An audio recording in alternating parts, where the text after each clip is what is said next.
Okay, ladies and gentlemen, we are back outside here, and we are looking at the Trek Run event. So we've brought another one of the experts on board here. So it's not just Armin Hammer and his immense knowledge, it's also our friend, Brian Friend. So Brian, who just took off and what are we looking at? Yeah, so what you see there is a heat of women. There are 5 women in this heat that have just started their event. It's Michelle Basnet, Maureen Cagle, Hillary Steele, Ashley Shepard, and Desiree Rogers. They're on the 4K bike portion of this run.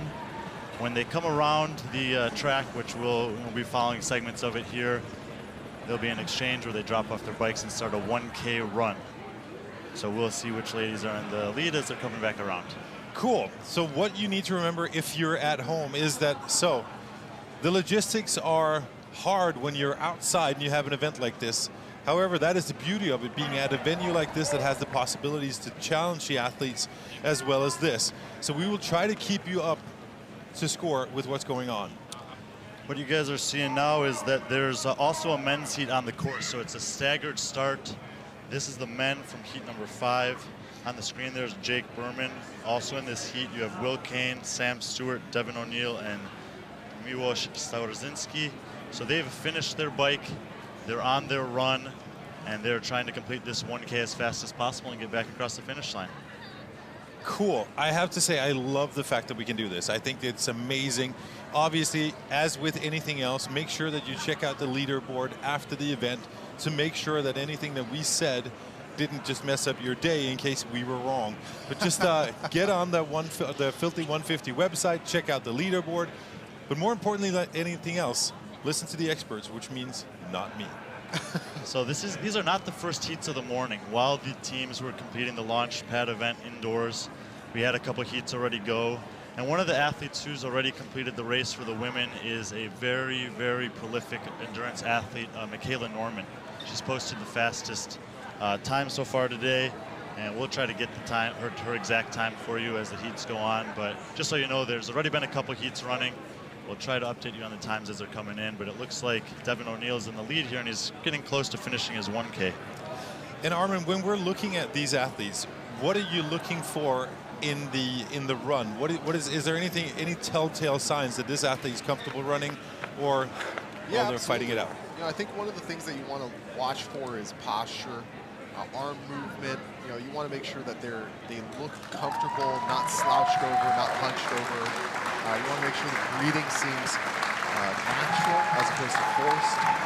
Notice how his arms are kind of moving across his body, but it's not that aggressive. I mean, you kind of want to see him moving straight up and down with his arms very, very comfortably, as opposed to crossing the body at times. That's a very inefficient way of moving. But everyone here looks like they're moving pretty well. I imagine after a 4K bike that they probably have a little bit of quad maybe tenderness, maybe a little bit of stiffness, but you know, there's a lot of different events that require you to bike and go directly into a run. So I'm not surprised that they probably look, while tired, okay, you know? Tired, okay. And Jake Berman right here, definitely looking tired and okay. And here's Sam Stewart making it, just putting the finishing touches on his run as well. In this heat, it was all about Devin O'Neill. After that, you had Miłosz Staworzinski make it into the finish right behind Will Kane.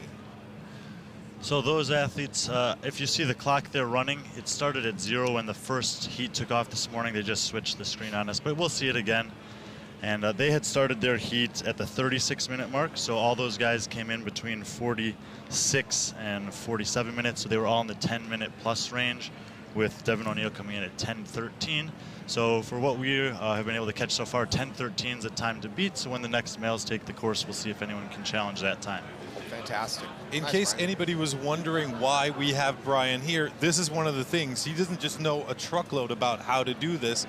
He's also very well organized, as opposed to, well, no names mentioned here, Mads. But yes. He can also do math, unlike us. Yes. It's very important. And we do have, we have gotten Michaela Norman's time from the previous women's heat. That was 11:07. So as we know, so far 11:07 is the fastest female time, 10:13 is the fastest men's time we're aware of, and we'll see how those stack up as the heats continue to roll out. You know, earlier this morning it was very foggy, very hazy. I was a little bit worried. I'm not going to lie. I was a little bit worried to see how this was going to get pulled off. But honestly, it has cleared up, and it is really beautiful. This is probably the best weather we've had all weekend. It's really beautiful today. I am ecstatic that we get a chance to see. You saw some of the drone footage a little bit earlier. You see some of the footage right now. I am just ecstatic to be able to see this beautiful landscape that unfolds right in front of us. Spoke to a couple athletes as we were making our way over here who've already completed the bike.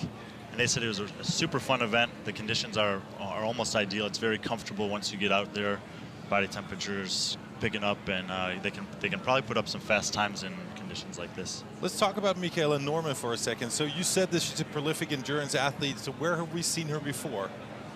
I think if you've been paying attention in Europe, you've known her for some time. But last year, with the introduction of sanctionals, more of the international community got a chance to see athletes like Michaela, and really, she stamped her name as one of those endurance athletes to watch right away at Dubai, where she beat Sam Briggs in the desert run, which everyone was expecting Sam to run away with, but it ended up being Michaela who did that. To run away with. Very well put. Nice indeed. wordplay out of Brian. Love Beautiful. It.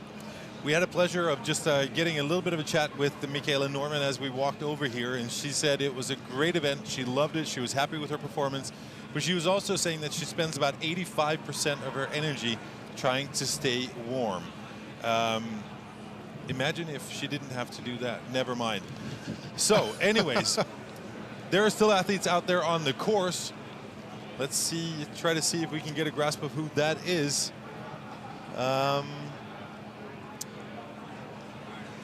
Not used to seeing the athletes with the helmets on, so sometimes can make it difficult. With no lane assignments and a helmet doesn't help me. So if I am not capable of telling you who that is, I'm sorry about it. Does look, however, as she is the first female athlete to make it into the transition area. So what she needs to do now is she needs to run over and position her bike on that rack before she's allowed onto the run. Here, the rest of the pack chasing her down. She currently has about a 250-meter lead. And she's a fan of Notre Dame, based off of her pullover. That's good. Now, I would say she's definitely moving very quickly here, transitioning into the run. It is a 1K run. I think this is a distance that many athletes are familiar with. You know, lots of 100, 200, 400, 800-meter repeats. You know, the 800 is a sprint event for the Olympians out there, and not so much a sprint event for the CrossFitters out there. It's quick, but not quite that quick. And she started moving out there very quickly. I would guess that she's going to settle into a much more comfortable pace, maybe once she rounds the corner out there. Yeah, she's got a sizable lead on the other girls in her heat, and so I think we may see this as the heats unfold, where some women come off that bike close together, which makes for a totally different experience on that run when you're racing. She's only really racing herself in the clock here, so if she feels comfortable, she'll push the pace, but she doesn't necessarily know where the other athletes are at as she's making her way. So my question to you two, being the experts that you are, is how much of a lead would you think is reasonable to assume that you could make up if you're a comfortable runner? Not necessarily an Olympic runner, but you go out there and somebody else has a lead of, let's say, 200 meters. Is that too much? Over the course of a 1K, I would say a 200-meter lead. I mean, that's going to be almost uncatchable, if not the very top end of catchable, if in case there's some sort of big issue with the run.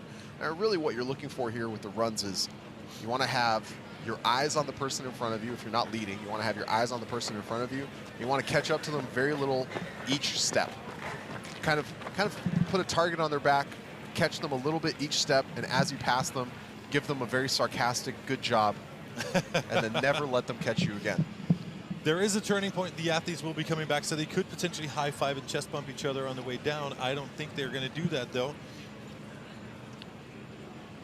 So in about a minute or so, we've got heat number 7, which will send the following gentlemen off to on the bikes. It'll be Drew Wayman in lane number 1, lane number 2, Reggie Fossa, lane number 3, Sean Lemaire, in lane number 4, Brian Wong, in lane number 5, Andre Hudia, and lane number 6 will be empty. That doesn't mean you'll have an empty bike out there. It just means that there are 5 guys in the heat. They should just have someone that pushes an empty bike as like a big distraction to see how the athletes deal with it once they head out there. This is going to be an interesting heat to see. Now, Drew Wayman is an athlete that we've seen really make a name for himself with this new sanctional season format. And he definitely came out very strong last year with several incredibly impressive showings. And he's doing well this weekend, maybe not as well as you'd hope doing well this weekend, but it is the start of a long, long sanctional season. He's got a lot of months ahead of him to compete, train, and get himself a spot to the CrossFit Games. In many cases, some say a very well-deserved spot at the CrossFit Games. So we're going to get him on the way in about 30 seconds. I am also looking forward to see Andre Houdia. One of the things that I thought was a giveaway, we're going to see if I'm jinxing the poor man now, but was the run after the rope climb yesterday. His run, he looked like he was very, very comfortable running. Park Gazelle. Exactly. So we're going to send him off in about 10 seconds. And you'll see here as they start, there's a little bit of a bottleneck about 100, 200 meters afterwards. So we have small heats, 5, maybe 6 athletes at most will be in a heat. They're going to try to race out and get through that pinch point of the course first. And who is that out in front? Oh. So there they go. They're through the narrow part of the course safely, and now they'll enter into the more countryside part of the ride. I'm curious to see as the heats move on and as the capacities considerably improve and you start getting athletes like Adrian Moonweiler and Roman Krennikov in there, whether there's going to be more jockeying for spots. Our hero from the female heat is on the way to finish off her run, and there she goes. I am still struggling to find out and trying to find out who that is, but she held on to that run. She held on to that pace. She held on to that lead. Brilliant job. I'm actually just impressed that she was able to keep her gloves on. Running with That gloves too. makes me uncomfortable. I don't know what it is about the heat retention or what, maybe the sweaty fingers. And that will give us a really good idea there of what we can expect for that 1K run. So she finished her bike at 7 minutes and 40 seconds, and her total time was 11:40. So it took her 4 minutes to do the 1K. We'll see if that's a pretty typical time for the women as we go forward. Hillary Steele coming in second in the heat right there. That 11:40, of course, is about 33 seconds off of the time we saw from Michaela Norman. So from what we have so far, 11:07 continues to be the time to beat for the women. I'd say a 4-minute 1K after a 4K bike is actually quite impressive. I mean, that's a solid pace to be running on the on an event like this that isn't necessarily, I mean, it's a controlled surface, but it's not necessarily the best surface. Not necessarily, and the men are on the way. They're out here. You see them with this great shot that we have right now. They came off to a very, very fast pace. It's slightly uphill to start with, and then you kind of come back down again. But they came off to a really, really fast pace to start with. I'm just wondering how many of these guys have experience with a 4K mountain bike-ish hybrid bike. Not too good at bikes. It's like gravel paved situation. Yes. So what does that take out of the tank?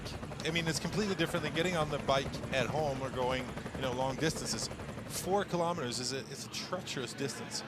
Yeah, it's long enough that you have to pace it. It's short enough that you have to sprint it. And the fact that they're on mountain bikes but not actually doing any technical mountain biking is a little bit of a trap because mountain bikes are heavier than road bikes. So it's one of the things that separates them.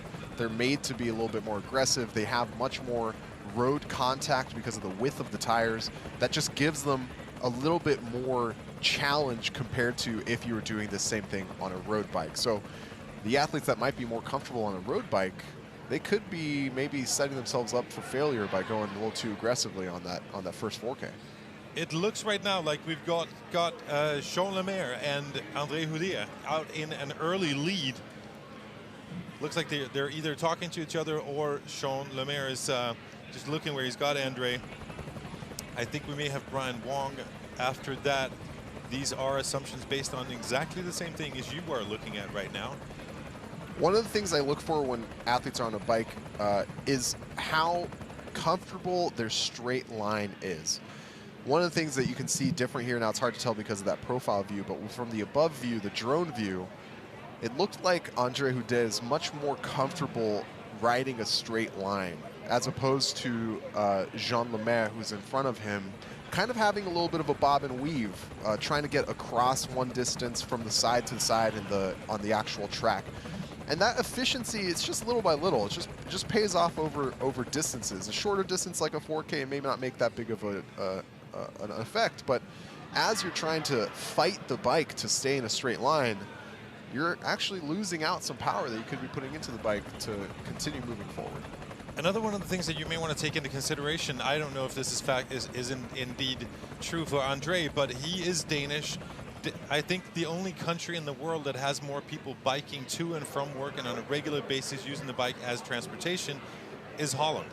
So he's probably, or let's say that there's a good chance that he has spent a fair amount of his childhood and even his adulthood on a bike, just on an everyday basis. And that comes back to the comfort on the bike that you were just talking about right now.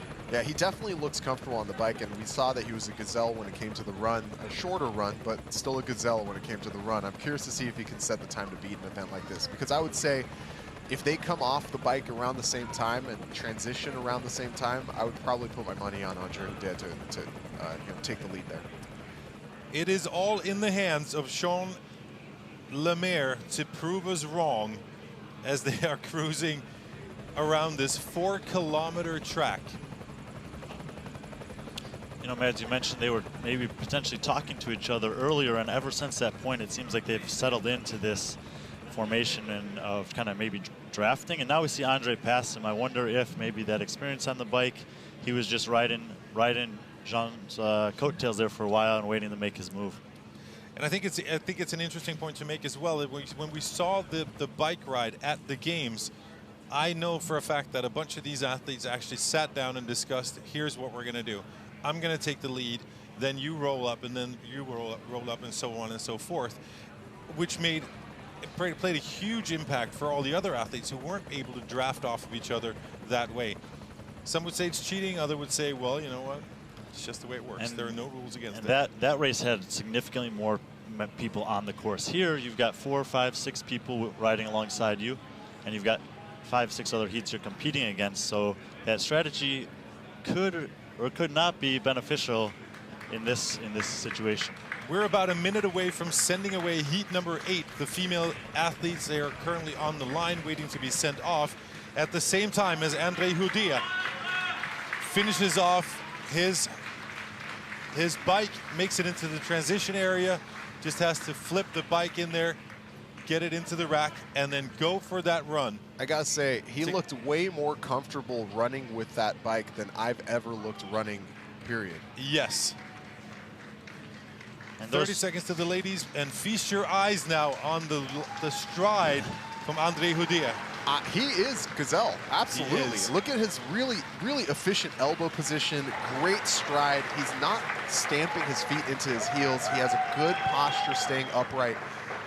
And this man looks like he's going to run in this pace for the next 2 hours. And the ladies are on the way as the men are making it onto their run. Female athletes here, 4K run, the exact same track. In lane number 1, we have Ella Wilkinson. Lane number 2, Samantha Petrich. Lane number 3, Simona Silva. In lane number 4, Javon Thompson. In lane number 5, Tommy DePrima. And we see only 4 athletes going out there. We're not sure which athlete is not on the bike, but 4 of the 5 are definitely on the course. We will find out for you. Andre Houdet still out there on the run, looking very comfortable indeed. And there's Brian Wong, very powerful athlete, just finished off his bike, making it onto the run as well. And there's Drew Wayman. And Andre and Jean-Simon came in about the 6:30 mark from their 4K bike, so they'll have to run sub 3:45 to catch Devin O'Neill's 10:13 time. Jean Lemaire also looking very comfortable, slightly different style on the run, but looking very comfortable. And if I was Andre Houdet and I had a beast like Jean Lemaire running after me, I would definitely be picking up the pace as well. That is Ella Wilkinson right there on the bike. Now, not wearing gloves during the bike is the opposite of wearing gloves during the run. I would say with the temperature, the degrees out here, and the wind that you're getting when you're on the bike, the hands are going to be taking the brunt of that, and it becomes very uncomfortable to have your hands sort of like freeze up while you're on that bike. We just got word down from the start line. It was Simone Quintana who did not start with the rest of her heat here. So we'll try to figure out later on in the day what's going on, but Simona did not start with her heat. We have our fingers crossed, obviously, that she is okay. And just I've got to say, by the way, I'm not a fan of this running technique here. Looks kind of broken at the midline, leaned over at the hips instead of sort of leaned over with the entire body, as opposed to Andre Houdet here, who's like chin is back, great posture, very relaxed face, relaxed arms, elbows are close in. Just a much tighter positioning, a much more efficient positioning for his run. Chris Hinshaw usually talks a lot about, just look at the jawline. If the jawline is relaxed, they're breathing relaxed, and they get that pendulum going with their arms, they're usually in a good spot. And Andre Houdet looks like he's doing quite well. Yeah, he looks like he's in his happy place here. Yes. He's coming down the finishing stretch. We'll see how fast he's able to finish. Andre Houdet, ladies and gentlemen. Yeah. CrossFit Butchers Lab, København, hvad så? And a great kick out of him too. He really sped it up a little bit there in that last 100 or so. That's a time of 9:55, which means it was very fast 1K, and he has the new time to beat for the day, besting Devin O'Neill by nearly 20 seconds there. Wow. And here he is, Sean Lemaire. Final strides, making it back into the stadium about the finish line. Drew Wayman right behind him. Yeah, Drew's definitely closed the gap. He passed one athlete on the run, and he almost chased down Jean-Simon Lemaire. We remember Drew doing really well on the 333 at regionals a couple years back, where the run was such a critical component. So no surprise to see him with a very strong effort on the run. One of the things that I like about Drew Wayman is his length. He's a tall athlete, and he knows how to use that length to his advantage, and especially in an event like this, which requires locomotion, he really crushes it. And here's Reggie Fossa putting the finishing touches on his run as he is being, I would say being chased down, but about 90 meters behind him, we've got Brian Wong right there, middle of your screen, making his way to the finish line.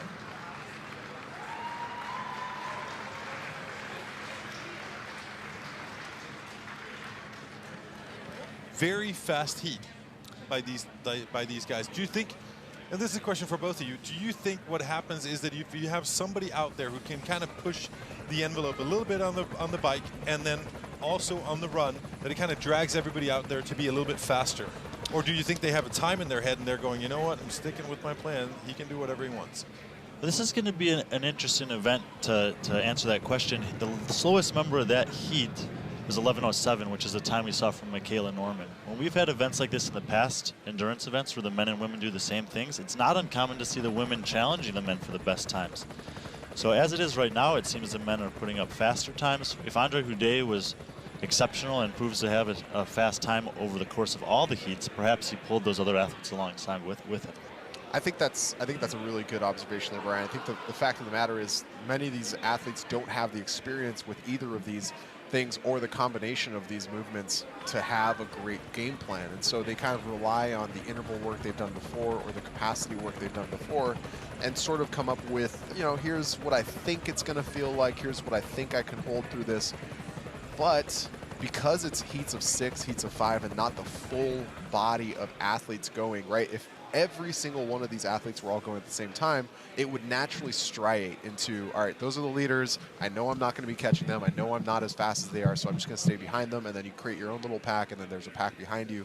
In an event like this, there's no way of telling whether you're with people who are faster than you or slower than you. So you just kind of have to feel it out. And when you get caught up in the, man, that guy's going so fast, the only thing that's naturally going to happen with these competitive athletes is, I got to go fast too. And speaking of going fast, that looks like Ella Wilkinson out there on the bike. Looks like she's in a comfortable lead in her heat. Yeah, when the drone shot was out there previously, we couldn't see anyone else in the frame with her. Kind of not what we were used to seeing from the heats we've been following so far. Interesting here, I think Ella Wilkinson, 19 years old. Yeah, the youngest athlete in the field this weekend for the women. And she's been hanging tough. She's been, she hasn't won any events, but she definitely hasn't been off the pace when it comes to the women she's competing alongside with. She's been impressive. And the more we talk to these athletes, a lot of them talk about the experience of competition, how important it is for them to get out here, get a bunch of competition under the belt to be able to make sure what they need to do to become the best they possibly can be. As a young athlete, I think it's really important to get exposure to as many different competitions as you can in a safe way, a way that's going to keep you in a position where you can still improve and you can still learn. But there's something very different about training, being in the gym, even with competitive training partners versus being on a competitive field. And it's important, and I think really admirable that young she's out here and really putting herself out there to compete against some of the best in the world. Looks like she's enjoying the scenery, just kind of checking it out, going, this is a great day for a little stroll with the bike. She's coming into the transition area. In a second, she will jump off, make her way over to the rack where she needs to put the bike before she hands in her helmet and then makes it on to the run. Now that transition is indicative of someone who's not very comfortable on the bike. She cruised into the finish there, stopped nearly, and then got off the bike to run it. And I can feel it. I mean, that's exactly how I look when I'm on a bike.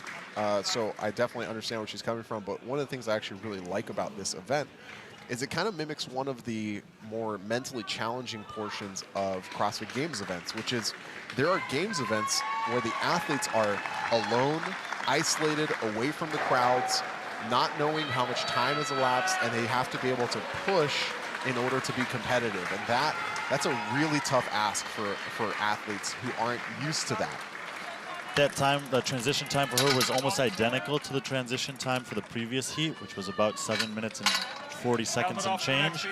So if she's going to have to run a 3:30 if she wants to catch Michaela Norman's posted time. That's going to be a very, very fast 1K. Yeah, more likely that she'll be in the 4-minute, 4:15 range, and the rest of the ladies seem to be getting off the bike now and joining her on the run.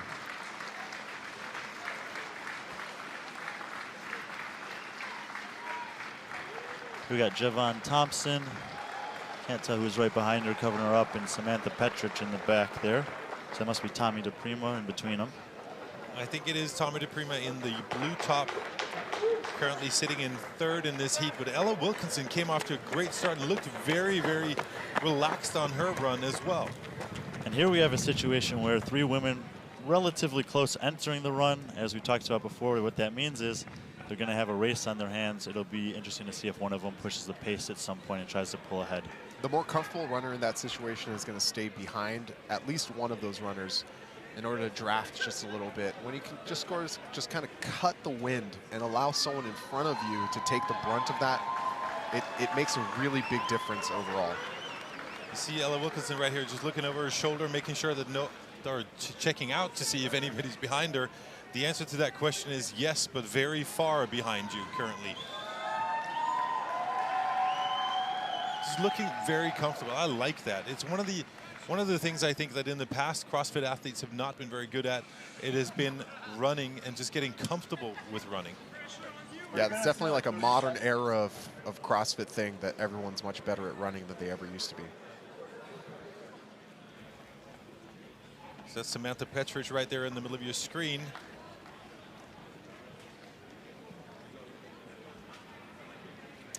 So in approximately 1 minute, we will be sending off another set of male athletes. Look like there are 5 down there. However, before that, let's see how Ella Wilkinson is doing. And she does not look like she's slowed down at all. Same stride length, same posture, arms roll in the same way. There's a little bit, in my opinion, too much bounce in her movement. She has a lot of vertical up and down. That type of amplitude doesn't help with forward propulsion, but if she feels comfortable, she feels comfortable. So the man about to embark on this little challenge here is in lane number 1, Matt McLeod. Lane number 2, Lucas Esslinger. Lane number 3, Dan Bailey. Lane number 4, Roman Krenikov. And lane number 5, Cedric Lapointe. Yeah, I'm really excited to see Roman Krenikov take this on. I mean, this man is a machine, and this is the exact type of event that he spends so much time just working on to get aggressive with these machines. And look at him go.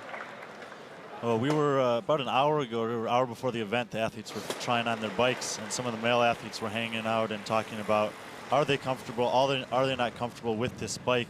And all of a sudden, behind the area we were talking, we heard a big screech of tires and turned around, and it was Roman testing out his bike, so, and expressing his comfort in the way that he knew how to.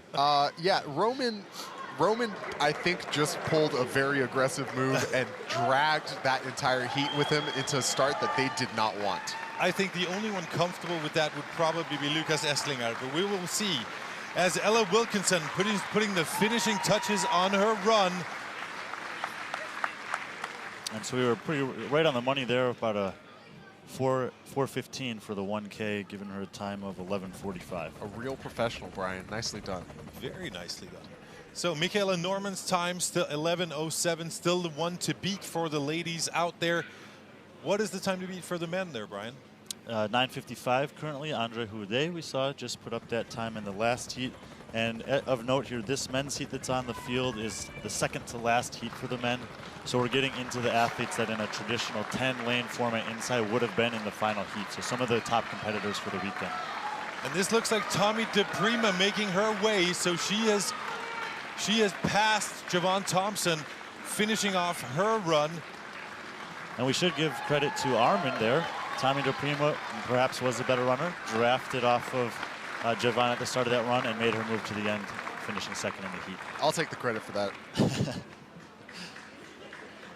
I think a common denominator for anybody in this booth is that we will take credit for anything that doesn't mean we have to go out and do it ourselves. That's right. I will take credit for the good stuff, and I'll take no responsibility for any of the mistakes. As it should be. Another thing that is also as it should be is the view that we have right now. Roman Krenikov in the lead, followed by Adrian Mundweiler. So Mundweiler deciding to try to just tag on to the lungs and see how far that will take him. Now, Mundweiler is... Or, sorry, not Mundweiler, Esslinger. Esslinger. Entschuldigung. Esslinger is an athlete that has a lot of aerobic capacity here. I mean, if he won the marathon row, he's got a lot of power output. This weekend has not necessarily been going his way. I don't think he's particularly happy about where he's sitting in the standings, but showing up to day 3 with the ability to sort of hang on with Roman for a 4K bike followed by a 1K run, that's going to send a message. If he can finish with Roman, that's going to send a really big message. Definitely, and Esslinger is one of these athletes who has spent significant amounts of time on the bike. So I'm thinking he's probably going to be pretty comfortable. That being said, Roman Krenikov looks incredibly comfortable. And we saw earlier a couple of heats, a couple of the men, Andre Houdet and Jean-Simon Wallemer, riding side by side like this. I wonder if Esslinger and Krenikov have made any communication here and decided they're just going to hang tight for a while. Perhaps one of them will hammer it out when they get right, maybe into that last K of the bike. There may be a linguistic barrier they would have to negotiate in some way, shape, or form, as we are looking here at Dan Bailey as he is cruising around on the bike. But it's not impossible that they decided to draft off of each other, though. We did get an update that Simone Quintana has showed up. She's not withdrawing from the competition, and the event directors are going to give her a chance to ride the course by herself after all the heats conclude. Nice. So always making sure that the athletes are getting all the possibilities they possibly can, being treated as well as they possibly can be, to make sure that they perform as well as they possibly could. You see the red thread here.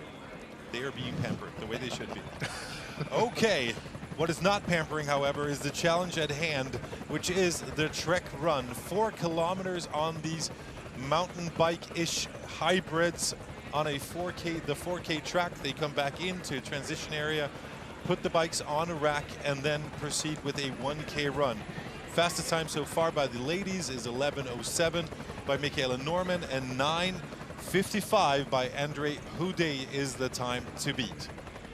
Yep, second to last heat of the men are on the course, and we would expect the second to last heat to women to be the next one to start. You know, talking about pampering the athletes, I mean, they have bikes that have gears on them. That's nice. They're not even given fixed gear bikes or even single speed bikes. One of the questions that has just been answered right now is whether Roman Krenikov and Lucas Estlinger have had a conversation about drafting off of each other. In that case, Roman has decided not to understand and then just went out on a lead, or he may have nodded and Lucas went, well, this is nice, and then he just increased the pace.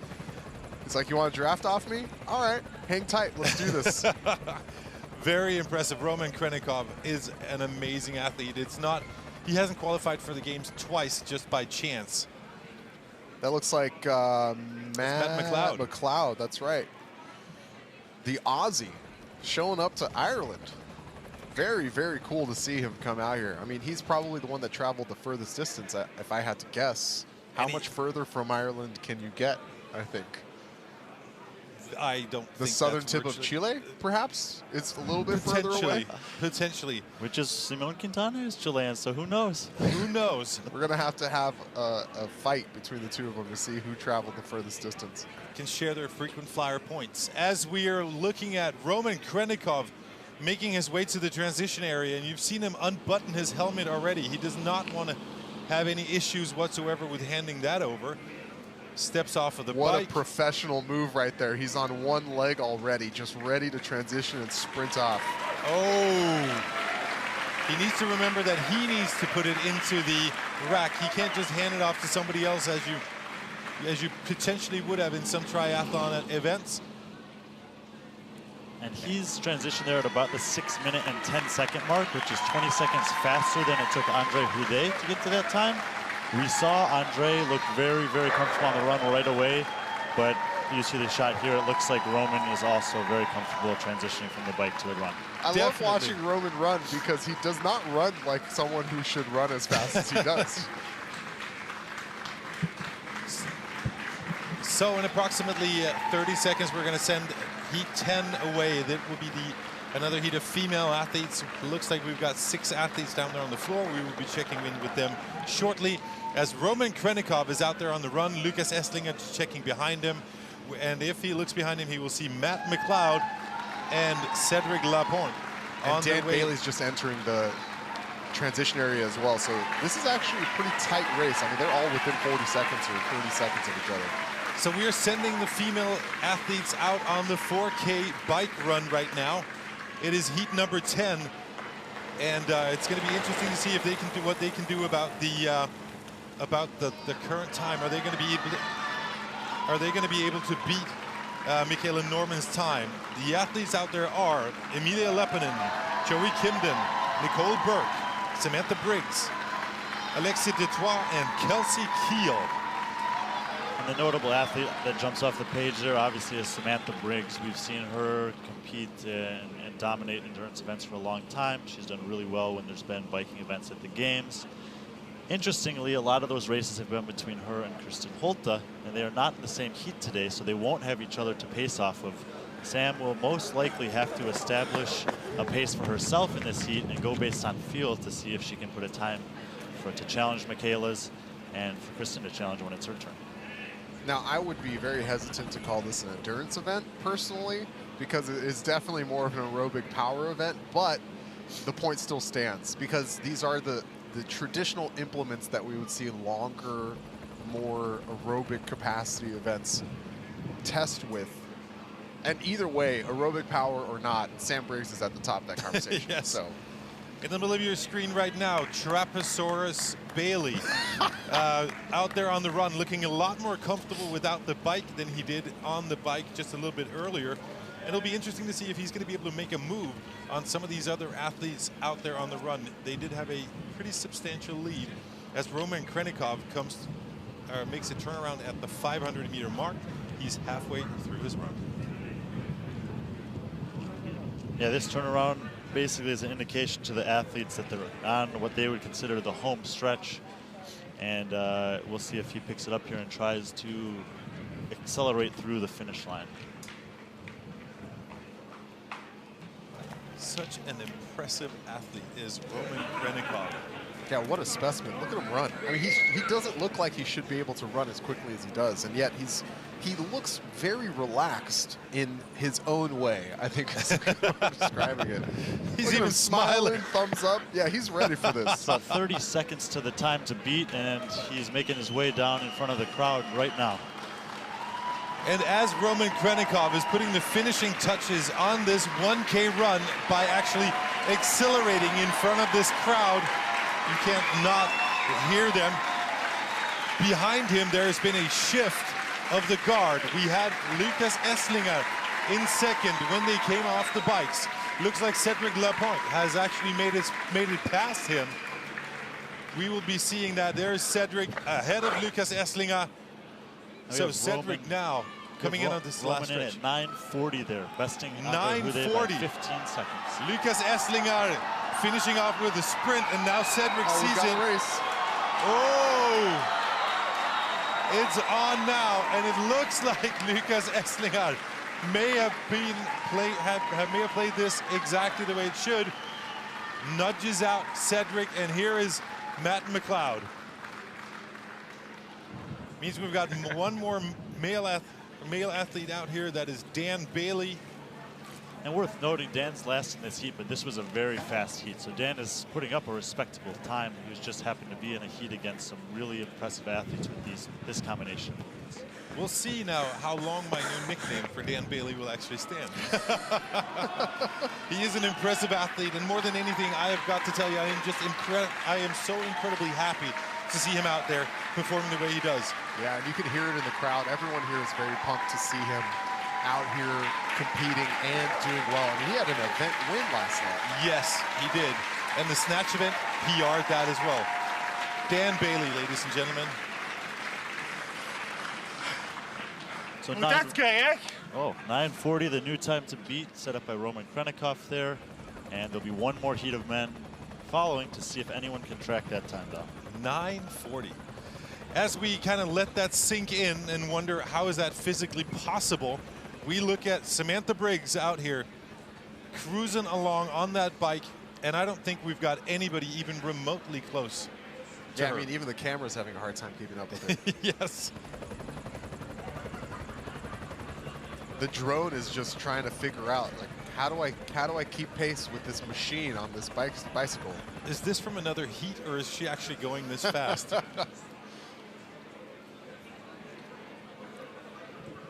Try to see who that is as we check in.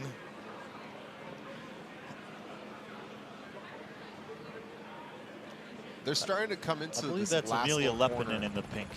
Could be Amelia Lepinen, yes. I got word from someone down at the start line that she's wearing a headband that says Koski on the side of it. Oh, that is nice. Jona Koski, of course, having to withdraw just from competition due to a stomach flu or food poisoning. We're not sure what it is.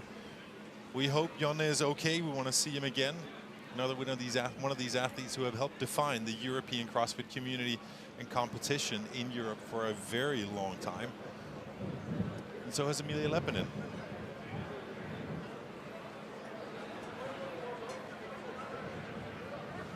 As we are looking right now on the gap between Samantha Briggs and the rest of the field, impressive by Samantha Briggs to be able to go out there and build a pretty commanding lead, I would say. Yeah, it looks like she has about a 20-second or so lead.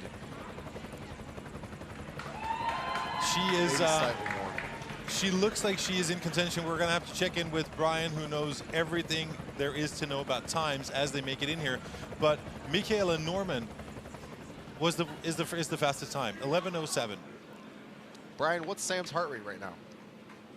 She's keeping it at a moderate 150, 145, I think. Okay, that's good to know. That's good to know. In case anybody back there was wondering, it's not guessing, it is science. We have live trackers that Brian has access to right now. Samantha Briggs, ladies and gentlemen, needs to come around that little bend. That would give her about, and she is around the bend, it gives her about 100 meters to the transition point. And remember, Roman Krenikov stepped off and was on one leg. We're going to have to see if Sam is as smooth. We weren't out here yet when Michaela made her transition, but kind of looking at the clock here, it appears that Sam's going to have about 4 minutes to finish this run to track down that time, which is, I would say, is in reach for her. Absolutely. I'd say that's definitely something that she can handle. Yeah, so 3:55 is going to shift her on a 1K and 3:55 if she wants to beat Michaela. Samantha Briggs, ladies and gentlemen, making it onto the run, taking off the gloves just for good measures. Sam listens to me. Sam listens to Arm & Hammer, in case anybody was wondering. Very, very, very, very fast. And who is that right there?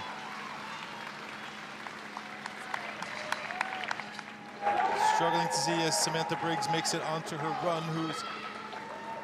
One of the things that I would really point out about Sam is that Sam has a huge base of knowledge with what her pacing should look like for many distances. And she started this 1K runoff very quickly, and I suspect that she knows exactly what she's doing. So I think this could be in second place. In first place, we've got Samantha Briggs. Second place, I think, middle of your screen, could be Alexis Detroit. In third place, Emilia Leppänen. In fourth place, Kelsey Keel, a powerhouse of an athlete whom I didn't necessarily think she was going to be that fast on the bike. The question is whether she can hang with the run. She's got a lot of smaller, much more springy athletes that are in the same heat as her. It's a tough ask. And should she hang with them or just kind of stick with her guns? It's a great question to ask. I mean, she's a larger athlete. She's a much more power-based athlete. She's going to have the ability to show that off later today. And perhaps she's maybe thinking that this is an opportunity either to show us that she has a capacity that we don't know about yet, or to have some damage control and stick with some strong guns. Middle of your screen right now, Nicole Burke out here on her run as well, which would give us an indication that it is indeed Alexis Detroit in second right now, trying to chase down Samantha Briggs. Good luck. If you weren't with us yesterday, you might want to tune in and watch the first event from yesterday morning, because Nicole Burke's unbroken rope climbs were extremely impressive. She won that event for the women, and in an event where a lot of people struggled, it was impressive to see what she could do. And she looked pretty comfortable on the run as well. Yeah, she didn't rush the run at all, because I think she was so confident in that rope climb ability. So it'll be interesting to see if maybe she shows us a little more of what she can do on that run today. That being said, Nicole Burke would have to pull off something of a miracle to catch up with Samantha Briggs, because there she is, Samantha Briggs, ladies and gentlemen, as she gets to the turning point. Jeez, she is going so fast. She's going in very, very fast. The engine is going full throttle here. I'm putting it on the line right now and saying Michaela Norman will be in second after this. We're about a minute away from sending out Heat 11 male athletes.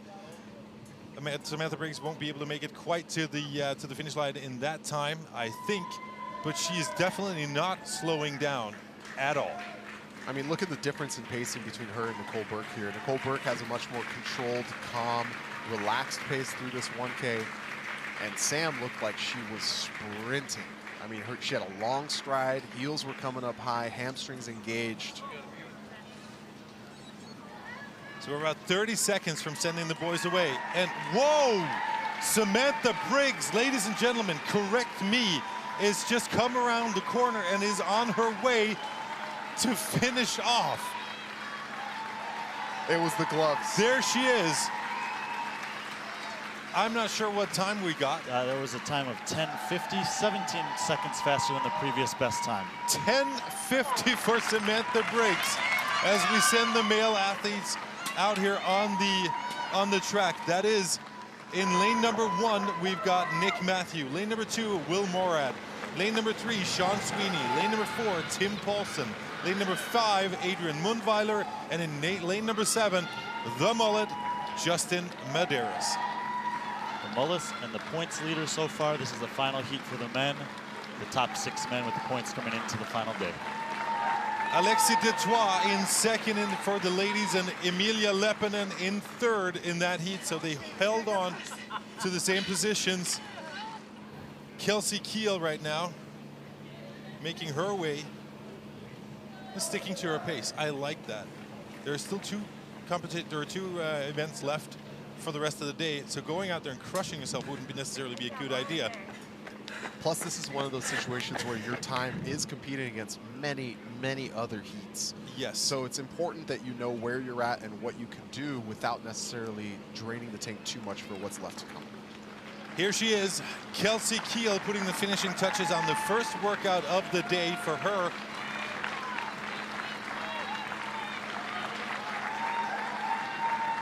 There you go. She's in at a time of 12:17, which will be competitive with some of the times we've seen in other heats. Still a very respectable time out of her, especially considering how much larger and stronger she is than most of the other athletes. And here is Nicole Burke, picking up the pace, getting into a good finish. There you go. That concludes that heat. We have all athletes back at the ranch, so to speak, as we have the boys out there on an adventure on the bike. So the last heat for the men. And it looks like Adrian Mundweiler is out there in the lead. And you called it, Armin. You said he's going to go out there and he's going to crush it. He's setting the pace here. It's very important for him to do so. He's well outside of first place. I mean, Medeiros has a huge lead. Now, it's not an unsolvable problem, but in order for it to be solved, Mundweiler has to put out a huge effort. I mean, he has to beat Roman Krenikov's #1 score, and he has to beat, I mean, lots of other people. Medeiros has to have maybe something like a 10th place finish in order for Mundweiler to make up a difference here between the two of them. And as we say that, Justin Medeiros takes the lead ahead of Adrian Mundweiler. And so my question is this. You are Adrian Mundweiler, you are Justin Medeiros. You're looking at each other going, well, you know, I'm in first, you're in second, I'm in second, you're in first, and so on and so forth. And they start playing the tactical game out there and forget that Roman Krenikov put on a blistering time, and a bunch of other athletes are out there as well with really great times. So this could throw things around substantially if you get like 6-7 athletes that finish faster than these guys. And this is the first time we've really seen a heat in a pack. In almost every other heat, 1 or 2 athletes has pulled out ahead, really taken it to them. And we don't know if it's because all 6 of these guys are really great on the bike, or if it's because maybe they talked about a strategy and decided to keep it tight for the first half of the bike. But I feel like if I was Adrian Mundweiler, I would have wanted to be pushing the pace here. Something doesn't seem right here in looking at this pack, just based off of the fact that we know Mundweiler has the most experience in bicycling in any CrossFitter. He should be well ahead of everybody in this. I'm very surprised that he's not way ahead of everybody. Instead, what we're seeing is Justin Medeiros currently in first. Will Morad in second, being overtaken now by, I think that could be, could it be Nick Matthew possibly? Nick Matthew, yeah. So, but there got Tim Paulson in the back there. Yep. Nick Matthews, an athlete who I don't think we've spent too much time talking about this broadcast. He trains at Timberwolf, and his coach, Harmon, who would be the coach who he's training out at Timberwolf? Oh, man. Adam? I don't know. Adam Smith? Yeah. Might have been. Yeah, I think he's here with him this weekend, and it's cool to see Adam coaching an individual athlete. If you don't remember Adam, he was the captain for Team USA a few years back in the Invitational, and he's taken, I think, 9 or 10 teams to the CrossFit Games, sometimes competing, sometimes coaching. And here he is coaching an individual athlete out here in Ireland, who's doing very well. He's in the top 6. I mean, Justin Medeiros also comes from a gym that really sends teams to the CrossFit Games back to back. CrossFit Fort Vancouver, just a breeding ground of great exercisers out there. Both individual and on the team side of the house, I've seen a lot of their teams at the games, and it's just always good teams. The fact that this pack is as close as they are to one another is very surprising. I mean, this is the first heat that we've seen that hasn't had a clear standout leader, which means that they're going to be jockeying aggressively on the run. And I don't know if the run is going to be somewhere where Mundweiler can make up the time and the space that he needs to. I think it's going to be hard. And also, if you look at just time, how much time does it take to finish the 4K run? That's where I'd make my move. Speaking of making moves. Adrian Mundweiler. I mean, is he playing a game with us? Was he just trying to draft off this group? Is that what we were seeing there? Adrian Mundweiler, if you're listening to this, whatever you're doing, it looks like it's working. He's coming off a sprint into the transition area. Justin Medeiros is going to have to answer that at the same time as we are looking at Sarah Sigmundsdottir getting ready to embark on her last little trip. We're going to have the male athletes pass and hand in their bikes first. I'm not sure if that's a great strategy to wait until transition to build a lead. With the capacity that Mundweiler should have over all these other athletes on the bike, I would have assumed that he'd be well in front of them by the time that they even started coming together. But he's only maybe 20 meters, if that, ahead of them.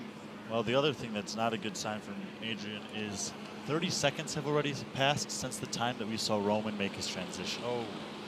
So they are well off the pace that Roman was at, that Andre Houdet and Jean-Simon Wallumere were at. And unless they've got a lot of firepower in their legs, they're not going to be able to catch those times. What that does mean, however, is if for whatever reason Adrian and Justin do slip down the leaderboard a bit, maybe that race for the podium, for the overall spot, tightens up as we go into the final two events.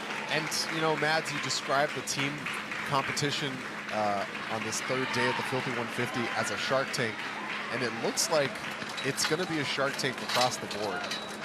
It looks like a Shark Tank as they're all ramming their bikes into the corral there.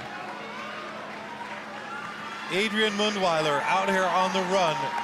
Right behind him, Sean Sweeney, Tim Paulson, Will Morad, Justin Medeiros, and Nick Matthew. I don't think the Trek team was quite ready for having 6 athletes all transition at the same time. It looked like they were expecting 1, maybe 2, maybe 3 to show up at once. And when all 6 of them showed up, they're juggling helmets and dropping bicycles. And they were a full 50 seconds, nearly a minute behind the time from Roman at that transition. And what we talked about throughout the day, they have this pack that they're contending with now on the run.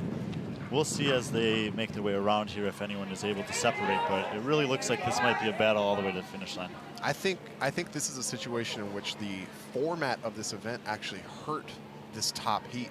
The fact that Roman Khrennikov, who usually would be in the final heat if it was larger heats, the same size heats that you usually would see, but the fact that it was split in half and you only go with 5 or 6 other people kind of robbed these guys of seeing and feeling the speed difference between them and the current leader. Yeah, definitely. Will Morad out here in the lead. Currently, he is passed by Adrian Mundweiler. In third, Justin Medeiros. You've got Tim Paulson, Nick Matthews, in the head, yeah. And in the end, we've got Sean Sweeney just taking it easy. You're not used to seeing Sean Sweeney without a hat. No, and it's usually a pretty recognizable one.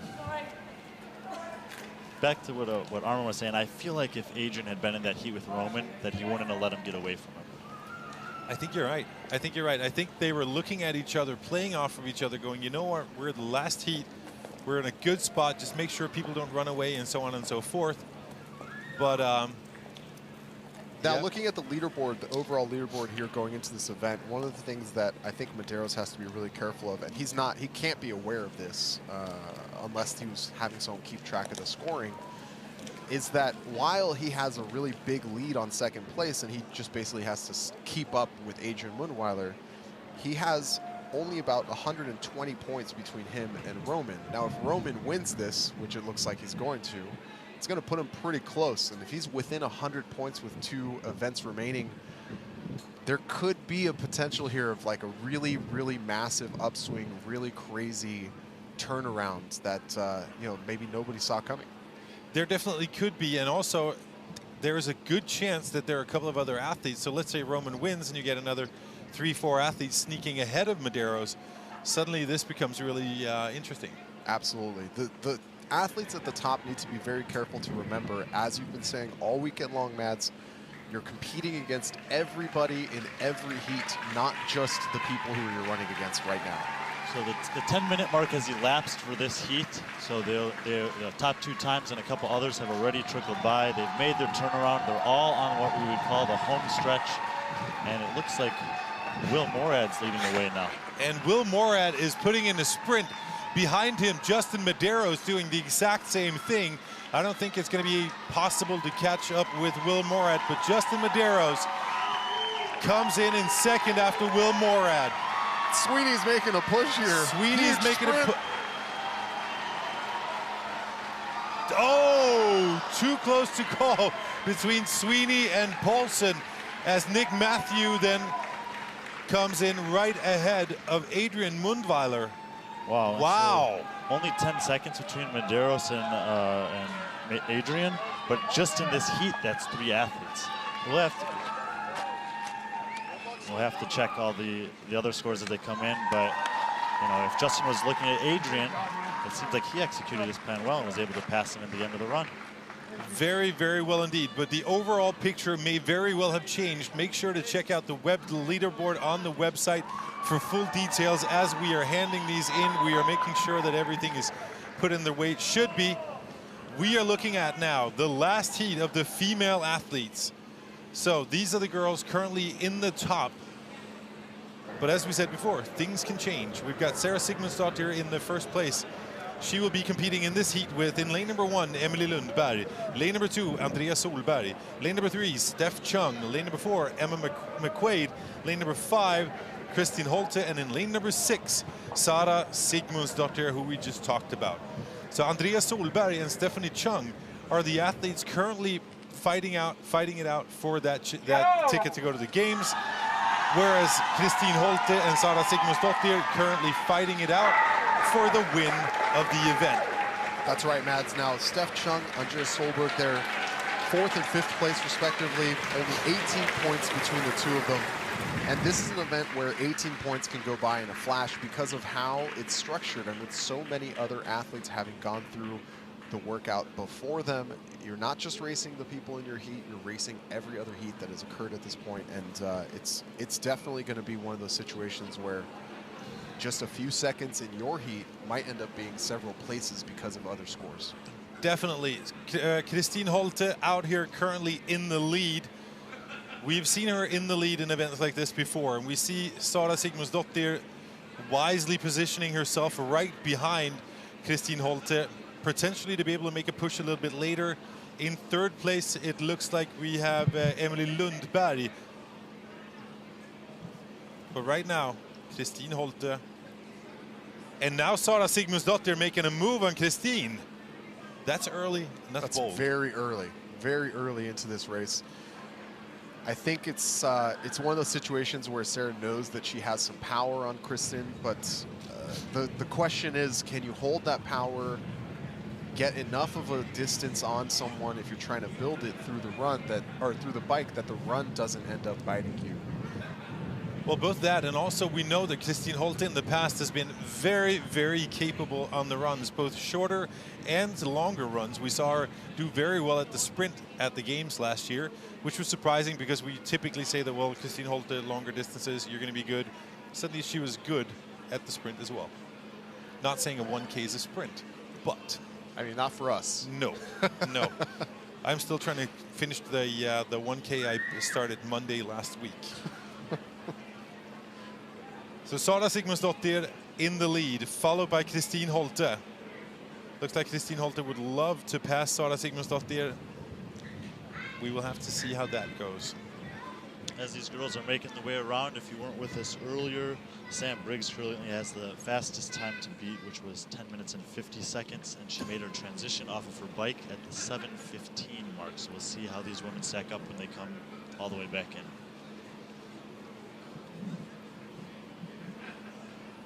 This is much more like the previous heats that we've seen, in which an athlete or two make their break and get some distance between them and the rest of the field.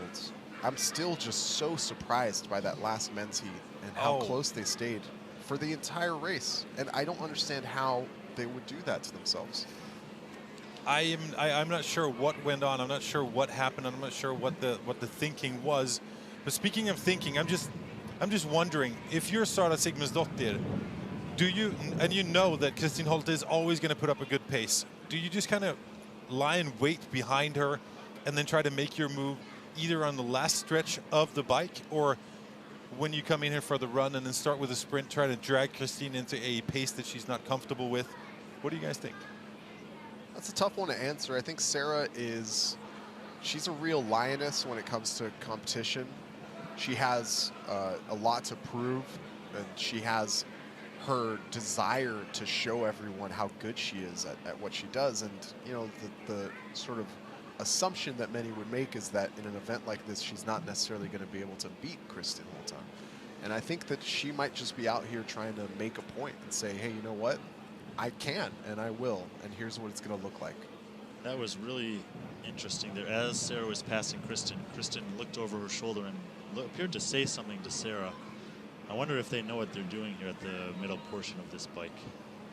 Interesting also to see them pass well, let's just say the estimated halfway point at 3:30 exactly, which would have them come in at 7 minutes. Yeah, so this might be a fast pace, and you know, we talked to Sarah earlier on the weekend. She said she's just excited to compete. She loves to be out here. She loves to challenge herself, and she's not afraid to take a risk. She has a chance to go against one of the best bicyclists in CrossFit, and right now she's proven that she's holding her own, which is kind of a nice thing to see. She is indeed doing very, very well, and it looks like she's got a little bit of a lead as well on Christine. Now, if this was a situation in which they had spoken to one another and decided, hey, we're going to take turns, you go ahead and break out for me, and I'll draft off of you, and then I'll take it, and then you can draft off of me, I would expect Christine to be much closer to Sarah. So I'm not sure if there's some sort of pre-planned, you take this segment, I'll take this segment, or if Sarah is just kind of trying to make a push and stay ahead of Christine Holta here. My guess would be, and my guess is as good as anybody else's, but my guess would be that there's been no such discussion between these two. They're both fierce competitors, and for them to do that would mean that they would have to adapt their game plan to somebody else, and I just can't imagine that happening. Then again, that being said, crazier things have happened. Don't let me get on with my list of crazy things. But crazier things have happened as Sara Sigmundsdottir and Christine Holte are making it in to the last, I would say, the last bend. They've got another left turn before they come into the transition area right here.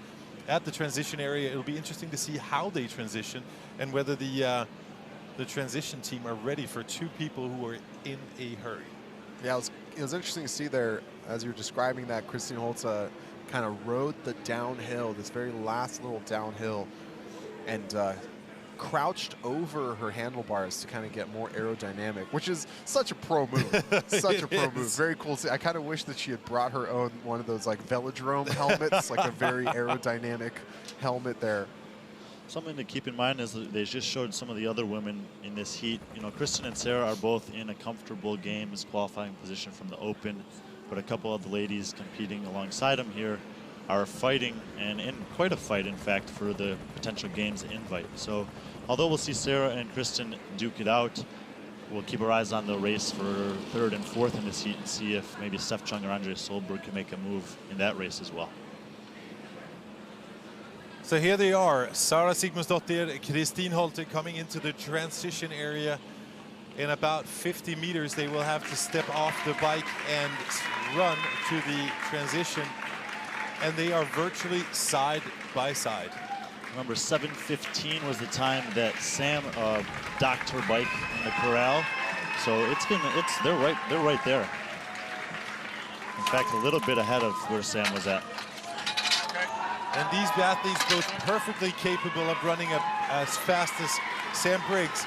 Christine Holte is slightly faster on her transition, about 4 or 5 meters ahead of Sara Sigmundsdottir. This is going to be a very interesting foot race between these two athletes here. That's Emily Lundberg, who was in third to start with, has been able to hold on to that ahead of Emma McQuaid. And that means that Andrea and Steph are going to be the last two in this heat, and as they're making their way in, they're pretty close to each other, Mad, so definitely a couple different races on hand here. Very, very interesting indeed. You've got Kristin Holte out in the lead, being chased by Sara Sigmundsdottir for first and second in this heat. Third and fourth right now, Emily Lundberg got out there with Emma McQuaid chasing her. And the last two athletes are out here, the ones that are really in the fight, Andrea Solberg and Stephanie Chung. Andrea Solberg with a bit of a lead, approximately 10 meters on Steph Chung. But Kristin Holte, I don't know what to say. I'm running out of words. Just this athlete is amazing. There's nothing about her that doesn't amaze me every time she gets out there on the floor. It is so great to see her 2019 season be as successful as it was for her. She's had that coming for a very long time. She's been such a great athlete, and to be able to put it all together in what was a vicious 2019 CrossFit Games, super cool to see that. And be able to stick with it. We touched upon it a little bit before, where it's like she's been with the same coach for a very long time. Things have worked, then they've been adapted. Things have worked again, then there have been some challenges. But just sticking with the program over time pays out. It's almost like consistency is important when it comes to developing good athletes. Would you imagine consistency, mental fortitude, and being able to have a good communication with your coach? Wow.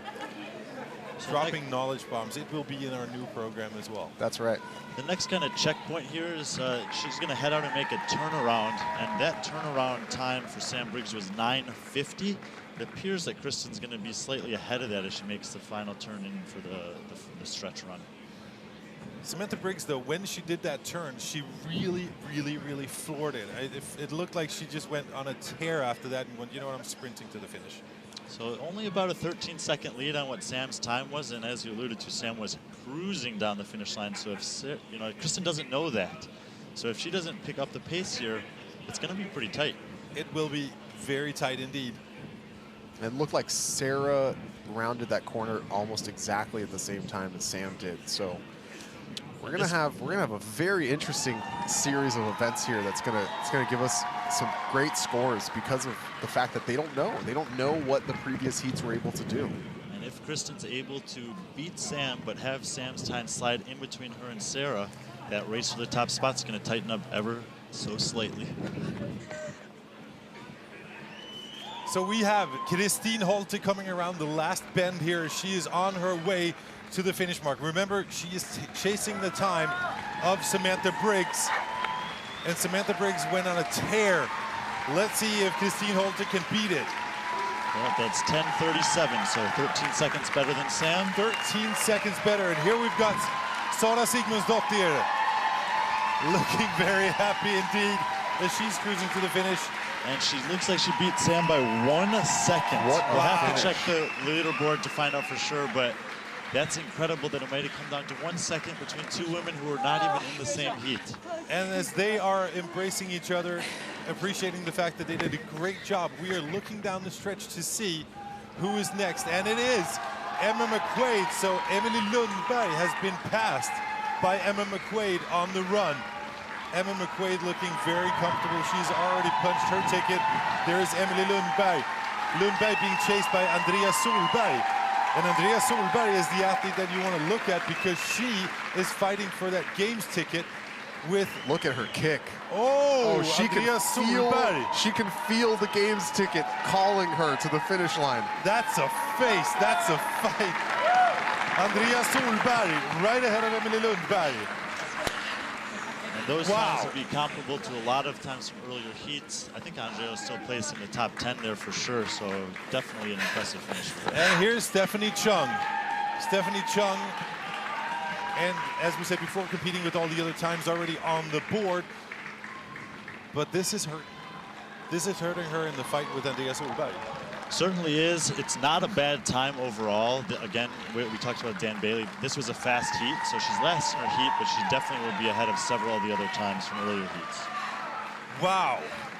That, ladies and gentlemen, concludes the Trek and Run event. Kristin Holte on the ladies' side of the house, tearing apart what we thought was an indestructible time by Samantha Briggs. On the male side of the house, Ryan. Roman Krenikov, incredible performance. He showed no hesitation, fearless on the bike. His run was impeccable. And despite a really impressive performance in an early heat by Andre Houdet. It was Roman who took this event by 15 seconds. I can also say, by the way, seeing Sarah Sigmundsdottir this happy, competing, without necessarily putting on the sort of pressure maybe on herself to perform, is really just performing incredibly well. I mean, she looks loose, she looks relaxed, she looks excited. And after what may have been a disappointing 2019 CrossFit Games, that's a really good thing to see. It definitely is. Ladies and gentlemen, we are going to go back inside, even though the weather out here has been very forgiving and wonderful now. We are going to go back inside, so please join us pretty soon for the next individual.